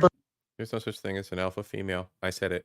Believe it or not, at or above the same income level as me, ready to get married. I'm a little high strung. I could never really be with a beta type man. I specifically used the word doormat. She could sense I had some walls up. She essentially said that I am not ready for her type of services because I have too much work to do. My walls are too. All right, you guys. Are you reading the writing that he's popping up as she goes through each one of these? Like, check out the pop-ups that he puts on the screen. Always be the leader, believe it or not. At or above the same income level as me, ready to get married. I'm a little high strung. I could never really be with a beta type man. I specifically used the word doormat. She could sense I had some walls up. She essentially. Of course. Of course. Feel free to speak your piece in the chat, Adam. A little high strung, Blaze. She's gone, bro. Said that I am not ready for her type of. She's a final boss. I don't know if she's a Karen or what, but she's a final boss. She's like the final boss you fight in the video games, for real. Services because I have too much work to do. My walls are too high and I'm not ready for a long-term committed relationship. She also said that I need to soften a little bit. Men like a softer woman. Essentially, I spent $350 to meet with this woman, have her tell me I am not worthy of love as I am. She should have her matchmaking license taken away. So that's kind of a lot, except maybe don't charge $350 to say you need an attitude adjustment. Relationships are a reciprocal thing. You have to give to get, and this lady's just saying get. Although maybe I should put something here besides dollars. There you go. So if she doesn't even want to talk about what she brings to the table, it's probably not much. While I've got your attention, red flag number 2 is inauthenticity. This is a woman's face. I never said I was an artist. The eyebrows are usually here along the ridge of the eye sockets, like this. Hers seem to have wandered a bit away from the bone, which they did not do by themselves. Here again is a simulation. You see the extra space. Most women wear makeup and pluck hairs, but if you're going this hard every day, I find that the degree to which people not. All right. Let me back up a second. And there's a comment in the chat. If you're going this hard. Pause right there. Boom. Adam hit it on the head. He said it. Yes, you did. Too many collagen implants, screams high maintenance. He drew the picture. He showed us right there that she's been altering her face to an unnatural state. Now, this is like the equivalent of the spider's makeup and weave on the black side of the line. I'm sorry, but it is. You got the high maintenance daycare, Daycare queen. I'll just leave it at that. High maintenance daycare queen. Hard every day, I find that the degree to which people, not just women, change their appearance is the degree to which they don't want you to know who they are. So if someone won't self-reflect and won't show you who they are, I hope you got $350. Now you remember where he started with all this, right? He said $350 is a horrible thing to take from a person. And at the end, he wrapped back around and is like, yeah, because she doesn't have any self-reflection. I'm glad you got that $350. Seem to have wandered a bit away from the bone, which they did not do by themselves. Here again is a simulation. You see the extra space. Most women wear makeup and pluck hairs, but if you're going this hard every day, I find that the degree to which people, not just women, change their appearance every day space. Most women wear makeup and pluck hairs, but if you're going this hard every day, I find that the degree to which people, not What are these two? What are they called? The Island Boys? These two weird motherfuckers. Bro. I'm glad he called them out, though. Let's move on. just women, change their appearance is the degree to which they don't want you to know who they are. So if someone won't self-reflect and won't show you who they are, I hope you got $350. All right, that was a funny one. I'm sorry. I told y'all I had the giggles tonight. Y'all just got to deal with it. So that was 1 and 2. Here's 3. Quarrelsome. They wear it to accentuate natural bone structure and eye color. All the natural stuff that was already there. Attractive women cannot afford to date down. I wonder who told her. Anyway, some things never change. It has never been a good idea to date a woman who is looking for problems. Here are a couple verses from the Old Testament. Remember that 6,000 years ago. It is better to live in the corner of an attic than to share a house with a quarrelsome wife. So what does that mean? Let's ask her. Did he say that? If you're dating somebody... Ooh, that was kind of red pill. Ooh. Queen gonna be calling me little manosphere over here because it is. Uh-oh. I'm gonna get in trouble. Of an attic than to share a house with a quarrelsome wife. So what does that mean? Let's ask her. If you're dating somebody who is beneath you, who, you know, you're clearly out of his league, he will always take it out on you. And this also goes for a man who clearly can't afford you. Because these emasculated, insecure men are going to end up enraged. And the only way they can make their sad little selves feel better is by exerting some form of control over you, potentially even abuse. And the clearer it is that you are not beneath them, that he is beneath you, the more triggered he will be. So what she's saying is that she's a 10 because all women are 10s, except for actual 10s because that's a patriarchal beauty standard. And pretty much no men are 10s except for the ones who would never date her. So if you do date her, then you are beneath her. Let's just go like this. There we go. And that makes you an abuser. So that's what quarrelsome means. It means she's all set up to tell you you're worthless, start making accusations, ruin your life, and then do it all over again. And it doesn't stop there. Girl, always choose the selfish option, okay? Let me tell you, I went to Berkeley. Here she is being the table. Everything she says in every one of her videos is, men must serve my needs. She's pretty committed. I think we all know where that goes by now. Others are seen mainly as a means to an end. So find someone who knows her value, agrees that it matches yours, and is willing to give as much as she gets. I think I would put her down here for personality. Remember, the Lord is watching. Choose carefully. You're dating somebody who is beneath you, who, you know, you're clearly out of his league, and he's an insecure.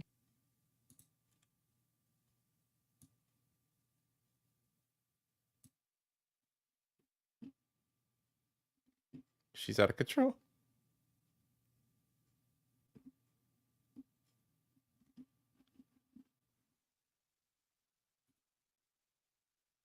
Another rejection story. I know you guys love them. I really, really do. It's working out great for me. If you start making better choices, I'm going to have to find content elsewhere. So I'm just going to do again.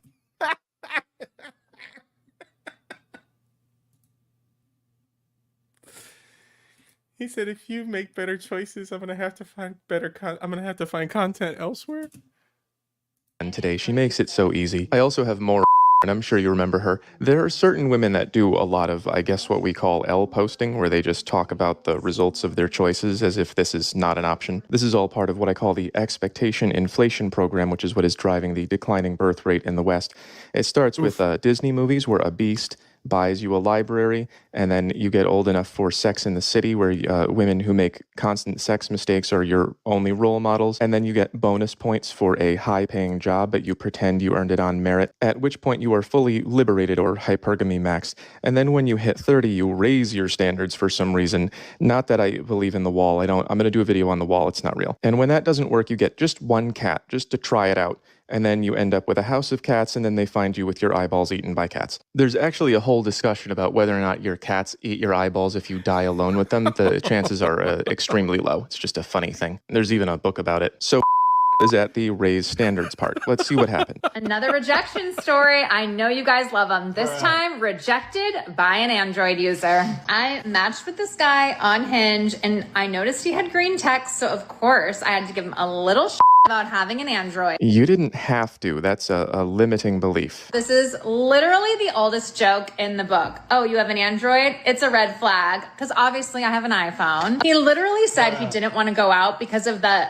fixation on the difference in our phone types. It's literally the oldest joke in the book. Red flag number 5 is the use of the word literally to mean figuratively, which is the opposite of literally, or to mean very. Just, I'm literally so tired, literally. How about, sir, it's a turnoff that you do not have a sense of humor and you are literally blaze my car, literally.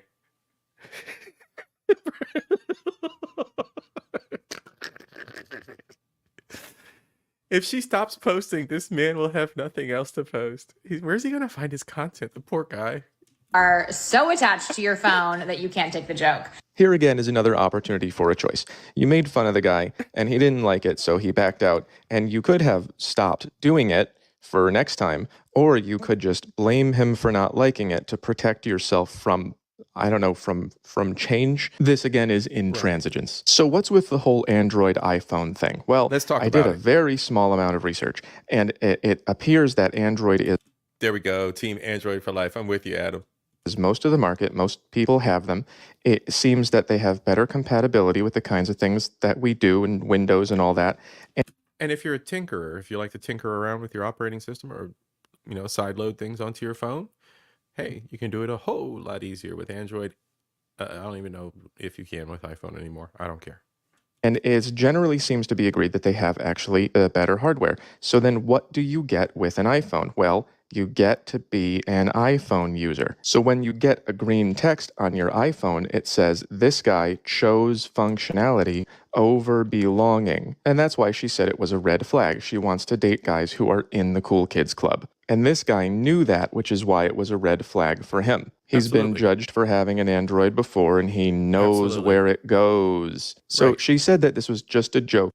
It's vapid conversation at best. And if you're watching, I would like you to go back and look at my content on jokes. The first one is called Abby's Perfect Man. Basically, you may not have meant it that this was a deal breaker, but saying it does show that you're aware of this dynamic and that you have your identity wrapped up in this to some degree. And I gotta tell you, if I was him, I would do the same thing. Every time I've ever asked anyone what makes the iPhone better, they say, it's just better.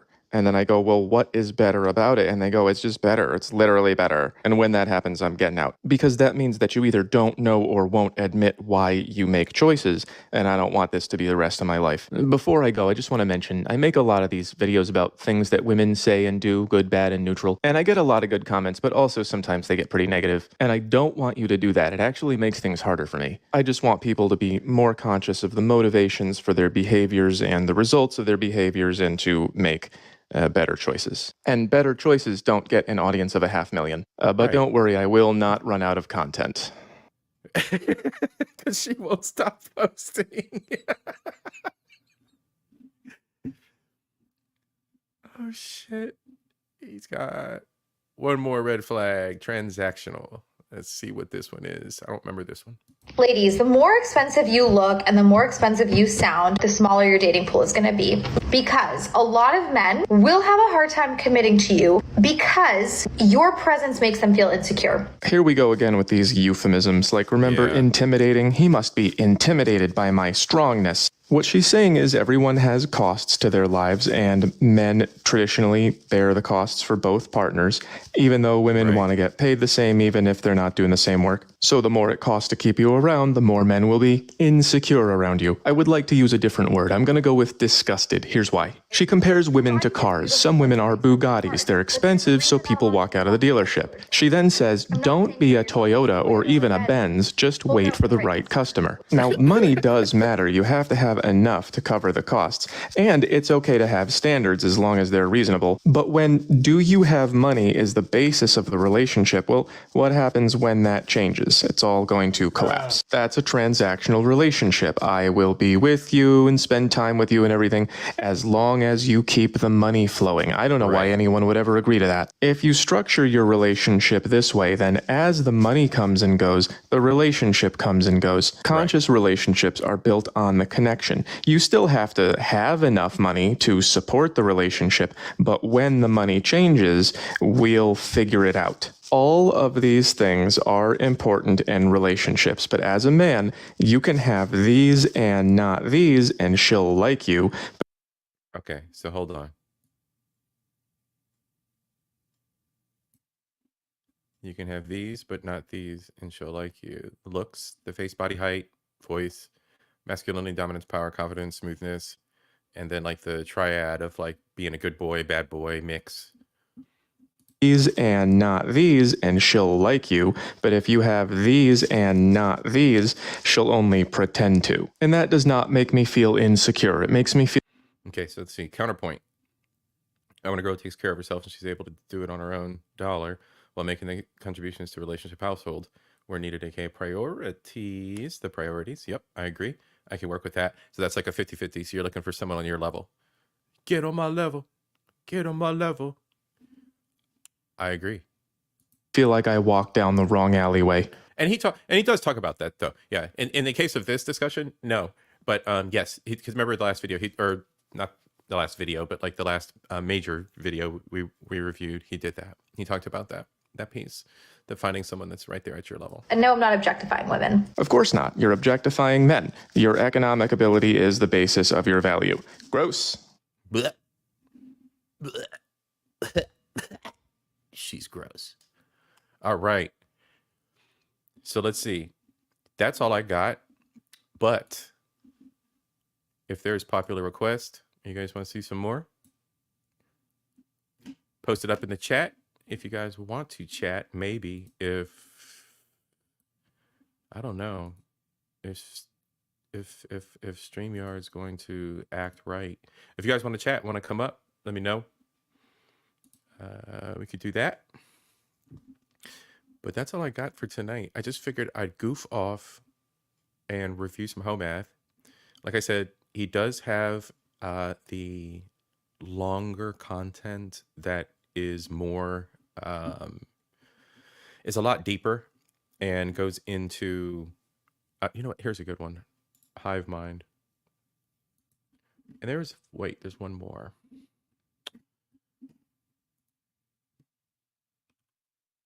It's basically about delusion.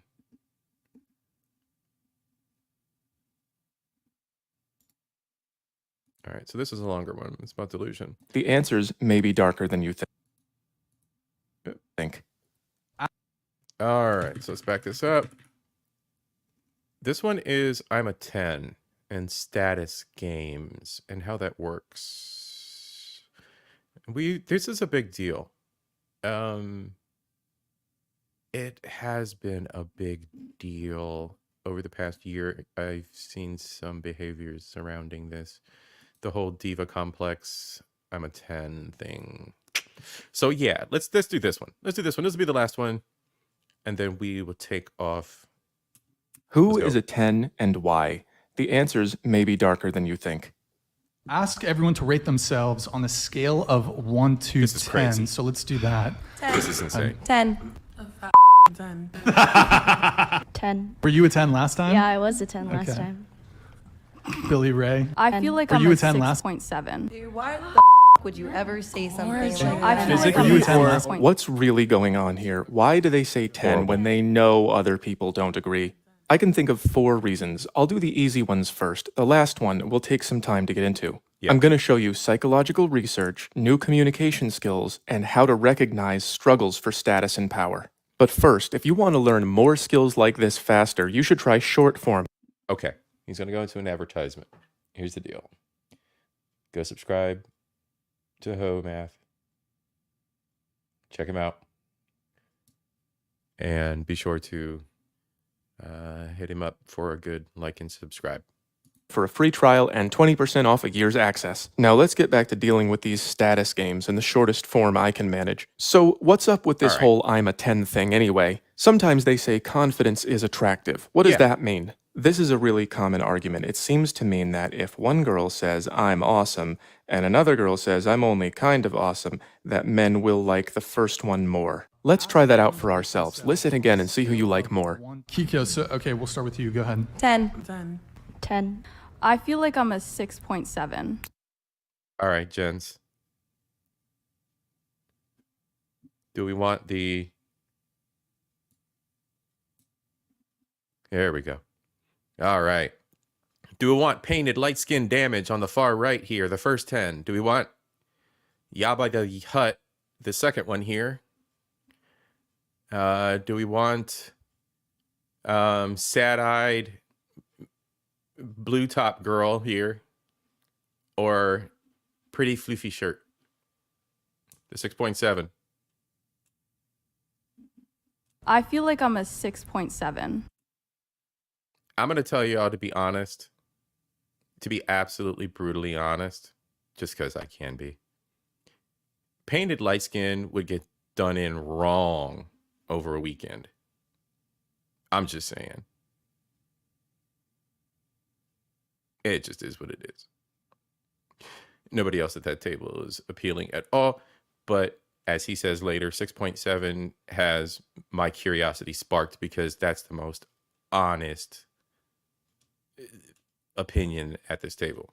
And that immediately sparks curiosity. Okay, my 2 cents. Carry on. So I don't know about you, but this didn't do much for me. I didn't feel anything positive about the 3 that said 10. In fact, I thought it was a red flag. But when she said 6.7, I went, oh, she's actually reasonable. Maybe she would be fun to talk to. Maybe this actually worked for you, I don't know, but it's not a great strategy, is it? That can't explain its popularity. So what about delusion? Social media gives women a lot of access to attention, and it changes how they feel about themselves and how they feel about other people in real life. But they can't all believe they're here. That's not how math works. So what if they're saying it, but they don't believe it? Fake it till you make it applies to more than just the job market. A strategy that some women use is to pursue a high-value man and allow him to keep her in this area on the off chance that she might make it here one day. Although the chances of that are pretty low. I told a story about that in my original Zones video. I gave an Uber ride to a girl who was here with a guy who was seeing 4 other girls and her, and she asked me, how do I get him to pick me? And I said, how do you make yourself more valuable than 4 other girls? And she got real quiet. So sometimes I'm a 10 is probably just the same old strategy. But I see something else going on here. I think everyone is a 10 is sometimes a tactic for hiding or reducing hidden conflicts. This is my newest chart. It's called Who is a 10? Status Games, and it's about how men and women seek status differently. I'm going to go over the research behind it, but first I'm going to show you the different parts of the chart. First of all, these illustrations are how men and women compete for social status. Men compete openly through direct competition and open contests, and women play nice and engage in self-protective behavior. They value the appearance of equality while keeping their conflicts quiet. These speech bubbles and arrows are examples of things that men and women might do to increase their own status or to decrease the status of somebody else. These 1 to 10 scales are status, not a...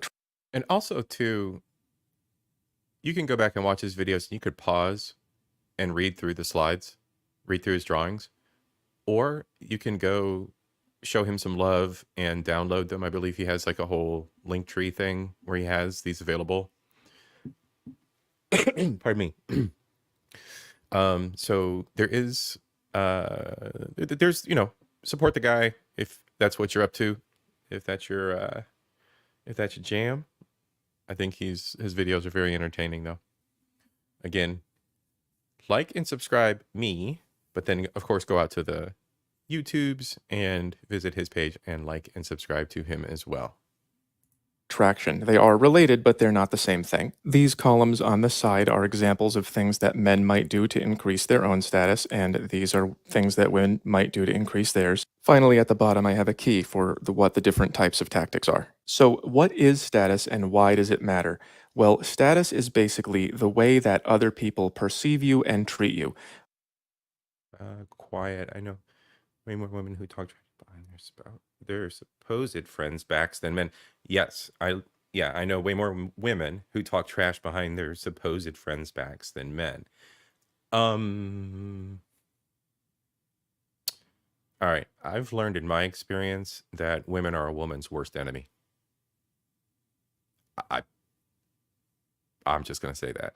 I've learned in my experience a woman is a woman's worst enemy, all the way to the depths of women will sell off their daughters in some way, shape, or form to keep men off of them. All right? We can go as dark as you want to go. Based on my experience, of course. Not saying that is a universal thing. But based on my experience, women are a woman's worst enemy. And that is because of what he will explain here, this perceived equality and fairness, this delusion of support for behaviors and hierarchy. You'll see here as he goes through this. And what I'm also going to say too is nothing's universal, right? And there are always outliers. There are always individuals who are exactly that, individuals. They are not a part of the collective. They are not sheeple mixed in with the bunch. Many of my subscribers and fans out there, and it looks like I got a new sub too. Skill Join just subbed. Really appreciate you. Thank you very much for joining. And welcome. Tonight's a event night. We're just doing some dating talk. I'm a single dude, so I'm just having some fun. But yeah, it breaks down to and tonight we're reviewing Home Math. He's got a great channel as well. Like and subscribe to his stuff. But yeah, in the long run, the perceived notion of that equality and fairness causes a distortion in the sheeple group. And I do believe it's legitimate to say that sheeple group would be what YouTube sectors consider sisterhood. I would almost be willing to say that that's the analog for that. That cult of delusion. Bruh. Let's carry on. Over here, I have the typical money guy clutching his money. He's at the top of the male hierarchy, and over here, I have the celebrity in her Golden Globes dress. Those are people who have a lot of access to attention and support and money, and people do things for them. So that's why status matters. It makes life easier the higher you go, and it makes you more likely to survive, and it makes you more likely to have children who also survive. I'll use my life story as an example.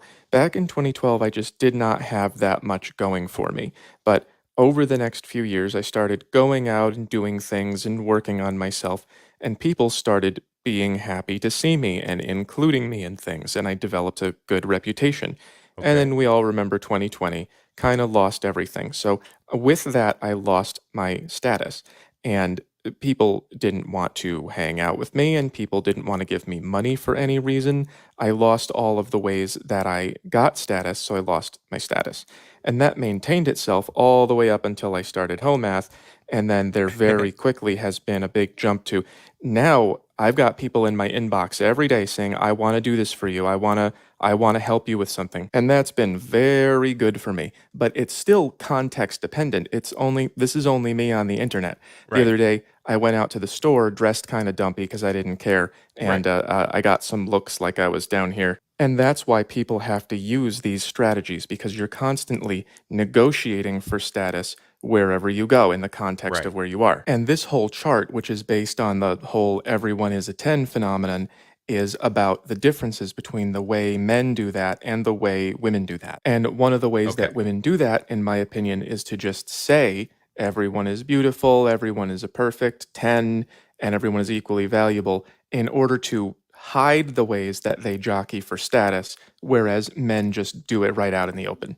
Let's get Which I'm going to stop right there real quick, and I'm just going to say that kind of goes along with a recent rant that I had on the Facebook about body positivity and the fact that it has absolutely been co-opted, adopted, and stolen from humans with birth defects, humans who are critically injured and are survivors of incidents where their bodies are maimed, humans with debilitating skin disorders.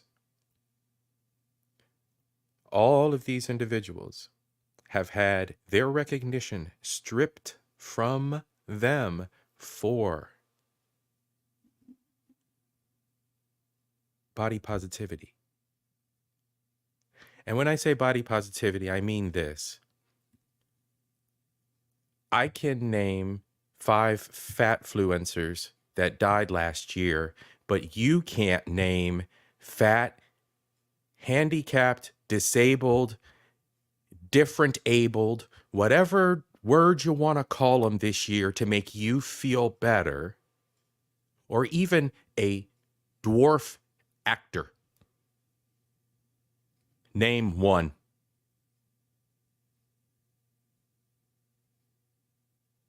Name one. But I bet you know Lizzo's fat ass name.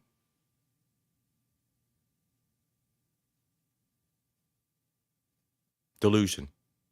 Everybody's a 10.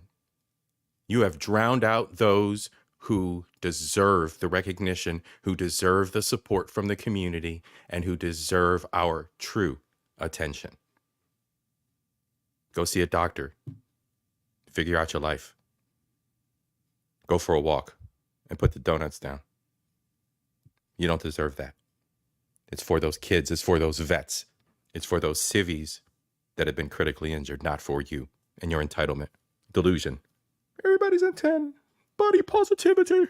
Fuck out of here. Get into the research. In a 2013 paper of this long name from Harvard, it says, from early childhood onwards, girls compete using strategies that minimize the risk of retaliation and reduce the strength of other girls.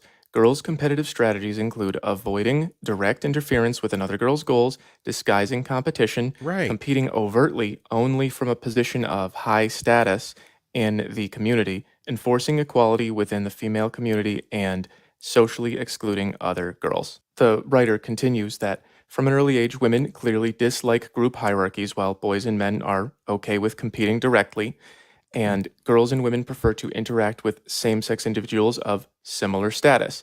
This doesn't mean that girls and women don't care about status. For both sexes, high status increases the probability that one lives longer, and so do one's children. The result of these two somewhat conflicting motives is that girls and women seek high status, but disguise this quest by avoiding direct contests. So what does that look like in practice? It looks like, oh, you're right, girly. Oh my gosh, girly. All that fake shit you see between friends. Well, first of all, I put green and always here because mid and low women are they're just always 10s. They're always perfect and beautiful because if you want to hide your status games, you can never actually tell anybody that they're lower down on the hierarchy, except for women who are actually high up on the hierarchy. And then they are only 10s when they are cooperating, which is why they use this cooperation strategy. You might have a really gorgeous, famous woman or woman who is locally high status saying everyone is beautiful and perfect and we're all equal because she knows she has to say that in order to not be excluded by the armies of everyone else who are going to demand equality. Where's the lie in that statement? I mean, it's playing out in front of us. It's absolutely playing out in front of us. None of you look like Beyonce. None of you look like any of these top A-list stars, actors, actresses, entertainers, musicians, sports stars. Physically in stature or in looks. None of you. None of you. It's just confusing. It's so confusing. That's the game that they play. Here I have an upper mid-level woman saying, you're a 10, to a... And it's not. It is not to say that any one individual is not beautiful in their own way at all. It is just the perception of the overall scale of where we are in life. Period. It just is. Lower level woman, and what that means is stay acting stupid. That I colored turquoise here for sabotage, and what that basically means is you should continue acting like you are higher up in status or attractiveness, because if you do, then you're never going to find what you need from the social scene and from men, and then I will have more free male energy to draw simping from. Here in reverse, we have a low status female saying, you are a 10 from low to high, and what that means is, yeah, I know you're above me, but you're a 10, so I'm almost a 10. Everyone can tell. That's the trick that's going on here.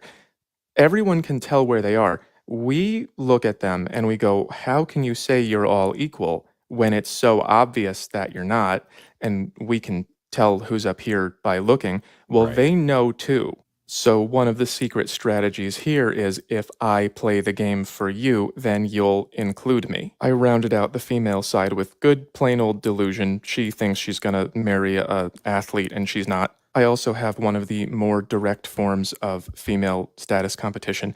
This is the my boyfriend will beat you up. This guy is being a jerk to her and she makes a threat in the way that men might get directly in fights. She's saying, I am protected. I'm protected by the boyfriend who is coming, and that is a more direct threat, but still not the kind of directness that men engage in. Men, being direct as they are, tend to just, whatever level they come from, they tend to just kind of point out when a woman is way up high. They'll just go, that girl is a 10. But those are patriarchal beauty standards because they violate this appearance of equality on the outside. Right here, I have the two of them exchanging nasty. Right. And let's stop there for a second, because that's a very good explanation, because it's been explained to me that way too, that down here in the lower right corner, patriarchal beauty standards, all these women that are up here, based on these three yellow segments pointing, where the men that are the super high wealthy dudes, the very bottom of the scale men, and the men in the middle, this yellow arrow is pointing to these top liner chicks, these top 10 chicks. Us observing that is patriarchal beauty standards. She said, fuck everybody's beauty standards. 10. But those are patriarchal beauty standards because they violate this appearance of equality. Right, because they violate equality. She said, because I said so. Quality on the outside. Right here, I have the two of them exchanging nasty words for each other. That is an attempt to lower status as well. It happens across from men to women and from women to women and from men to men.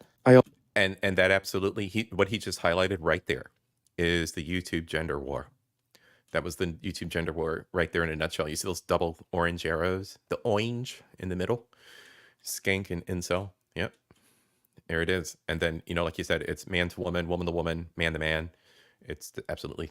I also have this girl saying the typical, you're going to make someone so happy to this guy, which is, it's another way that women use this kind of appearance of everything nice on the surface when what she really means is, you're not what I'm looking for. Oh, and of course, we have the accusation. Whether or not they're true, those can cause a lot of damage to men's lives. I've seen that happen. A few years ago, we had that whole thing where they said you were not even allowed to ask about them. And again, these are just examples to help you understand the overall strategy. which is to keep your real feelings and intentions quiet and play nice out in the open. Men have a hard time understanding this because men will just say things like this out in the open. This guy's trying to be as cool as he can and not managing. This is something that somebody actually said to me once. I did not see him talk to a woman the whole night, but he was really trying to tell me, yeah, women, I make them work for my attention, but Bro said women are like peasants to me. What? Uh, uh, okay. Dude's got issues. Like that orange incel line needs to be pointing down to that dude. For real, for real. He's got issues. And he said he had somebody tell him that when he went out. but none of them were trying. So I made that a combination of self-inflation and tearing down women and delusion.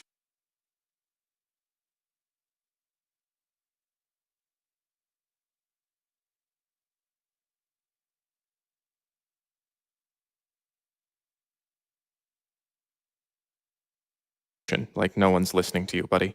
Then this guy right here is doing the fragile ego thing. The she's not that hot, bro. This is that from the standard female delusion chart. So he's trying to make himself look cooler than he is, which sometimes works. Another thing I see from time to time is a guy who does not work out will find a guy who does and say, well, you must be a bad person. If you spend all your time in the gym, Right. you must not be smart or something. That's the typical example of tearing down right out in the open. And here's a guy stating, I'm powerful, I know powerful people. If we get into some kind of a conflict, the cops are gonna be mad. Is it punching down when you tell entertainers to shut up and entertain and not to talk about politics? Is that the same kind of situation? I don't know. Maybe. At you and not me. That would be a self-inflation. And then, of course, we have the top guy bragging about how I have all this status because I'm so awesome and you don't because you're not. So as you can see, men focus pretty directly on who is higher and who is lower, and they just have open contests out in the open. All right, open contest out in the open. Let me tell you the hardest flex I have seen from another man in recent days. I was on a flight back from flight back or flight 2. Pause for a moment. I was on a flight back. I was on a flight back home. And as I got on the plane in Atlanta, there was a gentleman in front of me, very well dressed in a suit. And boom, as soon as he walked in, threw his bag up first class and he sat down. All right. The line was still queued up. People were still taking their time. There was a lot of children on the flight. Again, this is from Atlanta up to Columbus. So we're standing there. And as I look down, dude has a full fist of diamonds. And 1 or 2 on the other hand. And then he's got a Rolex. This is like a little old lawyer dude. And he's got both of his hands folded up on his lap. You know, he's kind of just sitting there.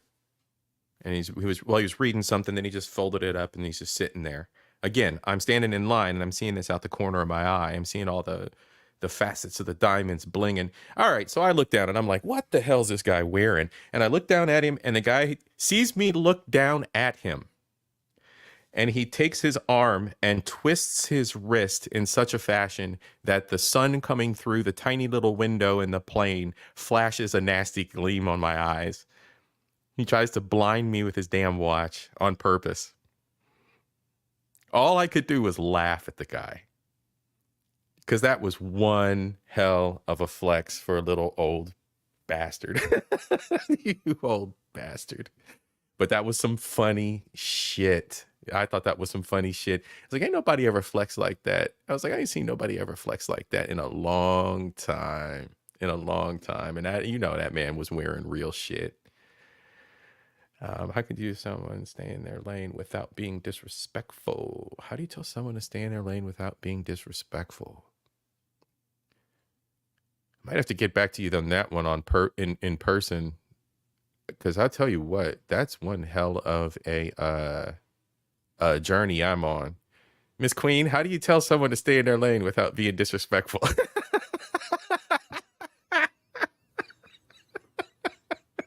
I don't know if she's the one to ask that of. Open, and they're not very conscious of this game that women play of keeping their problems with each other quiet. So I'm a 10, you're a 10, we're all 10s. It can mean many different things depending on the context. It could mean this is my friend, she's with me. It could mean everybody knows you don't have any pull around here. It could mean I can't believe I have to deal with these people. It does not always just mean I'm deluded because I have too many matches on my phone. So one of the things that I'm trying to show, the main thing I'm trying to show with this chart is that when you hear things that are not true being said by a group of people, usually starts with women, but men cooperate sometimes.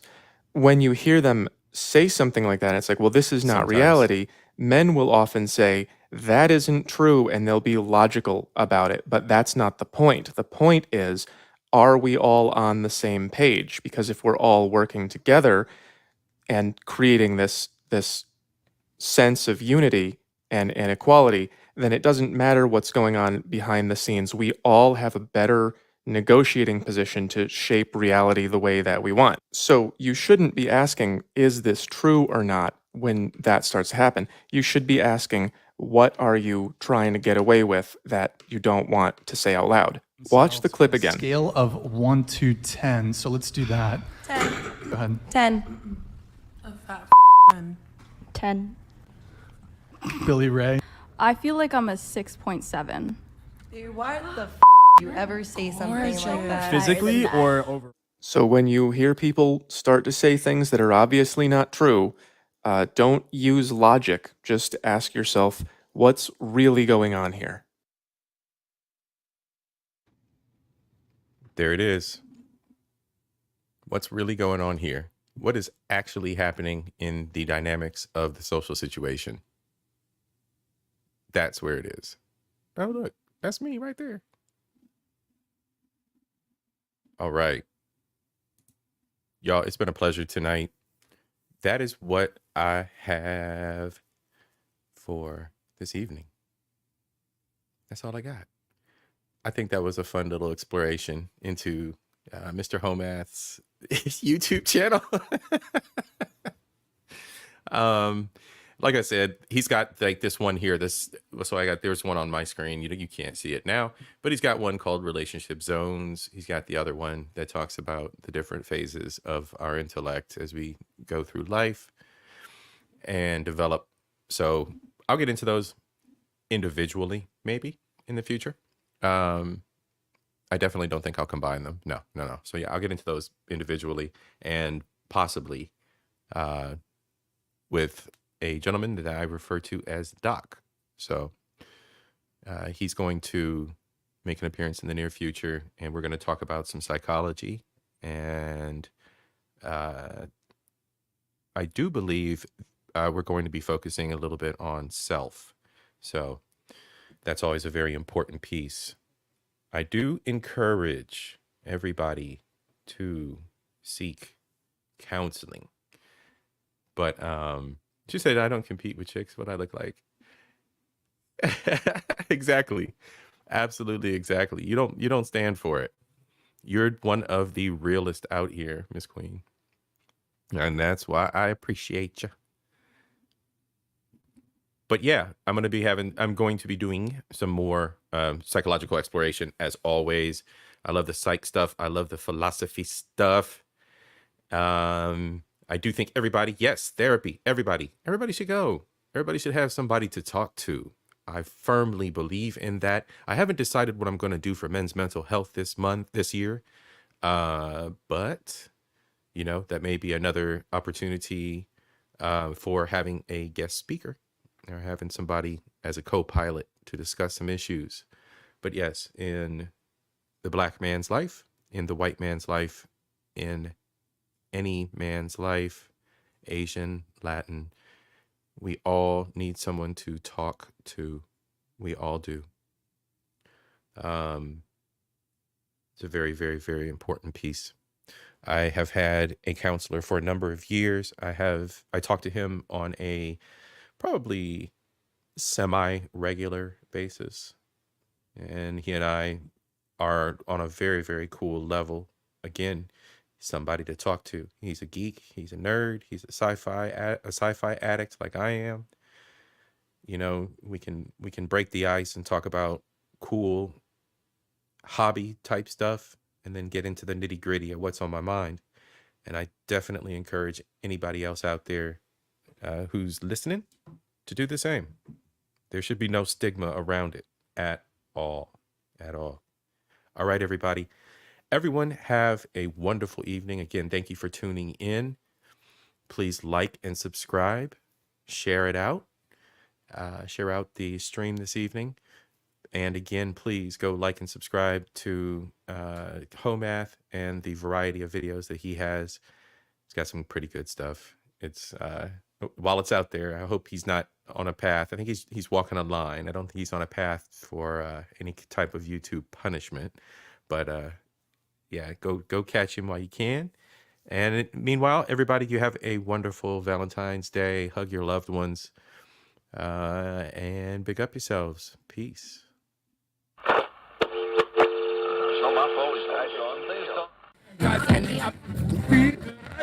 It was a provoking challenge, and nowhere did the challenge provoke more averaging a peak, I'd say, of about 0.1 amp. To develop and introduce America's first all-electronic television system.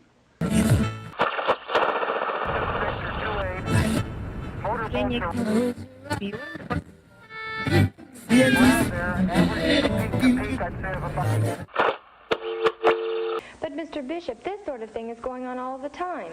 And if something isn't done about it now, someone's going to... I'm in the airlock now, and it's dumped to, well, first I dumped it to 9, and then it crept back up to 9.5. I dumped it again, and it's sitting at 8.5 right now. Nancy feels that a newspaper, any newspaper, has the obligation to deliberately deal with those things which demand public attention. How do you feel about the controversy? Basically, the fan behaves the same on Joe's suit. When I first turned the power on, or just prior to that, he's drawing 0.6 amps. It goes off scale high for a few seconds, falls back down to about 60.